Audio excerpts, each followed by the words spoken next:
This is the first episode of the Real Pirates series. If you like stories of adventure on the high seas, then make sure you subscribe and leave a comment below to let me know what you think about this format. You can also find more adventures on my podcast available on various platforms. Now let's dive into the high seas and discover the tales of the real pirates of the Caribbean. They didn't look like Johnny Depp, and they certainly didn't follow a code. The real pirates of the Caribbean were far more dangerous, desperate, and daring than Hollywood ever dared to show.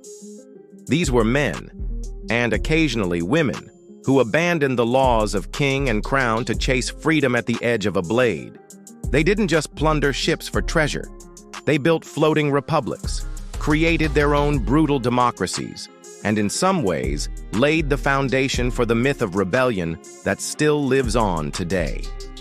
This is the untamed world of the real pirates of the Caribbean, where gold, rum, and rebellion ruled the seas.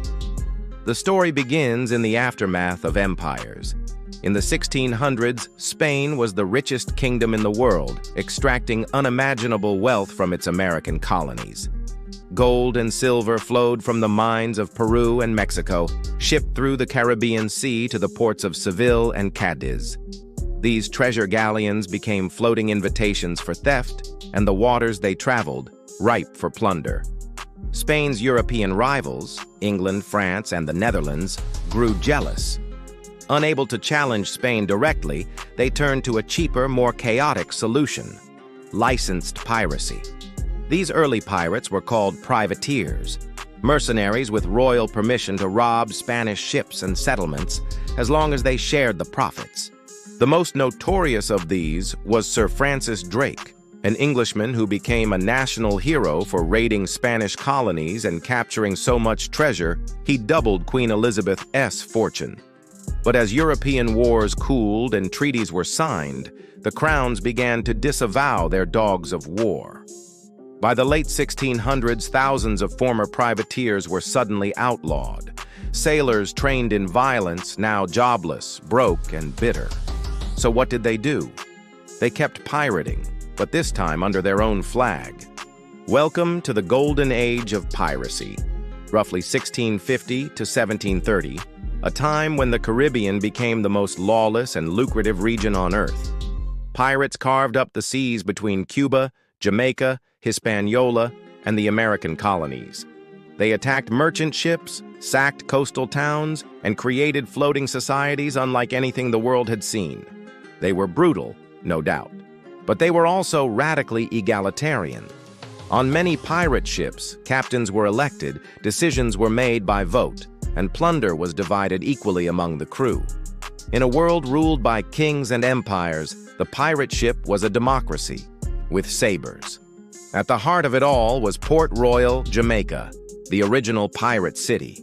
It was a haven for outlaws, prostitutes, gamblers, and smugglers. Gold spilled in the streets. Rum flowed like water. It was called the richest and wickedest city in the world. And it was from this den of sin that some of the most infamous pirates of history set sail. Take Henry Morgan, a Welshman who began as a privateer but quickly went rogue. He didn't just attack ships. He led full-on land invasions. In 1671, Morgan captured and looted the Spanish city of Panama, marching hundreds of miles through jungle to do it.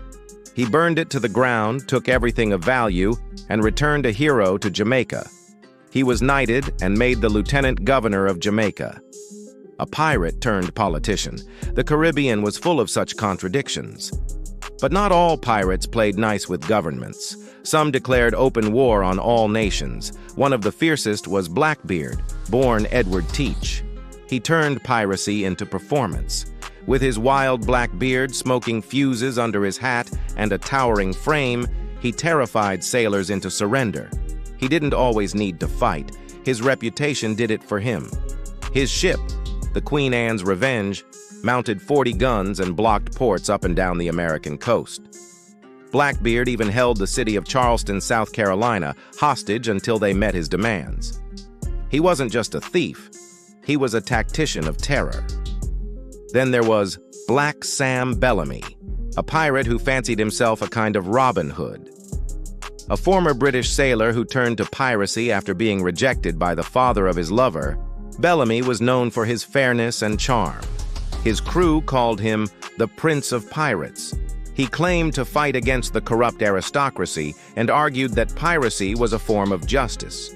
Bellamy's career was short-lived. His ship was wrecked in a storm off Cape Cod, but his legend endured. And we cannot forget the women who defied both gender and law. Anne Bonny and Mary Read disguised themselves as men and fought alongside male pirates with just as much ferocity. Anne, the daughter of a wealthy Irishman, ran away to the Bahamas and joined the pirate calico Jack Rackham.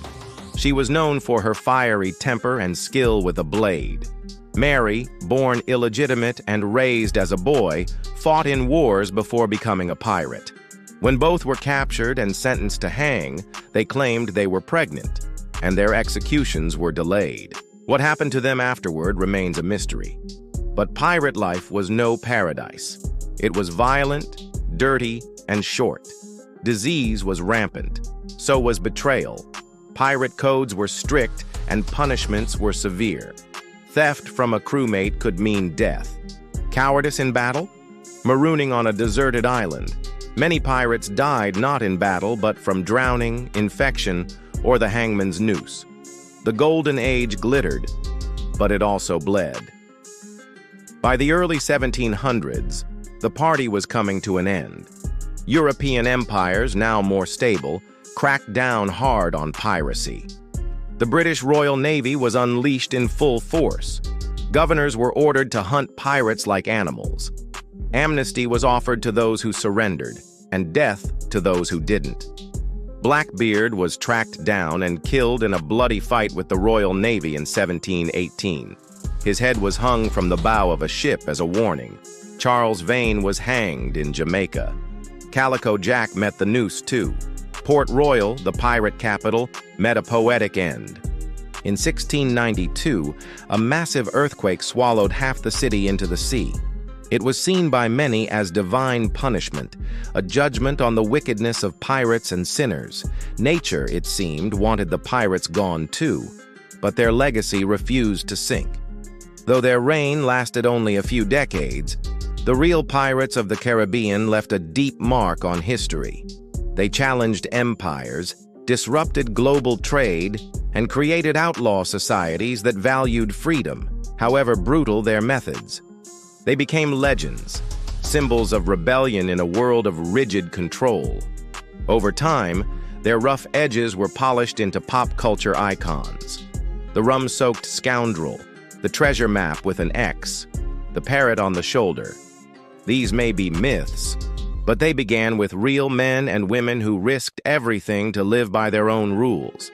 So the next time you hear the word pirate, think not just of fantasy, but of fire and freedom. Think of cannon smoke on a blue horizon. Think of a world where the only law was the sword, and the only truth was the wind. The real pirates of the Caribbean weren't just thieves. They were rebels, romantics, and rulers of a wild and fleeting empire built on gold, rum, and rebellion. And that concludes the first episode of our Real Pirates series. Let us know in the comments below if you enjoyed this new style of video. And while you're at it, don't forget to subscribe for more adventures on the high seas. Thank you for watching. Until next time, stay adventurous.